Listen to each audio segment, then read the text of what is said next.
कंदकोट में नुनारी बिरादरी पारां व्याज खोरन खिलाफ हथन में प्लेकार्ड खणी एहतजाजी मुजाहिरो करे शदीद नारेबाजी की हुई। इन मौके ते एहतजाज कंदड़ डॉक्टर अब्दुल करीम नुनारी, खलील अहमद नुनारी, उस्ताद इमाम बख्श नुनारी, कुर्बान नुनारी बेंजो चवणो त व्याज खोर खेन बिना जवाज़ तंग करे रहिया आहिनि। हुननि चयो त उन्हनि खां पैसा वठंदड़ सनाउल्लाह नुनारी बि गुम आहे ऐं उन्हनि सां उनजो को बि वास्तो न आहे। उन बावजूद व्याज खोर उन्हनि खे बिना जवाज़ मोतबार धमकियूं ॾेई रहियो आहे।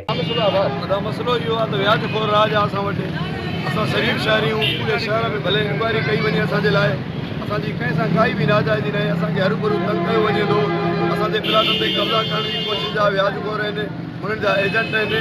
जेको मुलाटो आहे नज़ीर नाले सां, उहो व्याज खोरनि जो एजेंट आहे। ऐं पैसा असां तक़रीबन 50-60 लख ॾेई चुका आहियूं ऐं रोज़ानो मुख़्तलिफ़ माण्हू अचनि था, का महिल मुलाटो आहे, का महिल थी था, का महिल थी था। फ़ोननि ते रोज़ानो अचनि बाबा असांखे हे ॾियो, हो ॾियो, पंहिंजा प्लाट फारिग कयो, असांखे लिखी ॾियो, या असां वटि अची फ़ैसिला कयो, या ज़मीन पंहिंजी फारिग कयो, या हे कयो। मतिलबु असांखे टार्चर कयो वञे थो रोज़ानो। हिननि एसएसपी कंदकोट अमजद शेख खे अपील कई त व्याजनि ख़िलाफ़ कार्रवाई करे उन्हनि सां इंसाफ़ कयो वञे। विज़िट कयो अवामी आवाज़ मीडिया ग्रुप जी वेबसाइट awamiawaz.pk